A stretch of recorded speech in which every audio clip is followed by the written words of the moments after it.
Okay, now comes the great part. We're going to start processing, chopping up the vegetables. You know, if you're adventurous and you want to do this at home, you certainly can do it all by hand with a knife and cutting into small, dicey little pieces.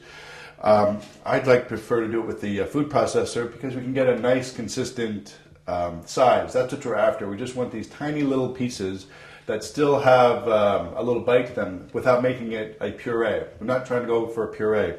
So that's why we want to do it separately. Because if we put it all together, the tomatoes might get mushier and before the green peppers. So this way we have a little control. Okay, we got all our 4 tomatoes that have been seeded and cleaned.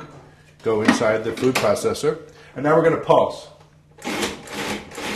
So we have control. It's all about keeping control of the size without getting it turning into a puree. That's beautiful. Okay, can you get a good look at this? Let me see you. Get you see how we still have these little pieces of tomato here. So it's not gone into a soup. And we're just going to put it into this bowl for now. Okay. So I think you can even see better in the bowl how it stays a nice chunky soup. Now we don't need to wash the bowl, but we're going to be doing some more vegetables, so keep clicking.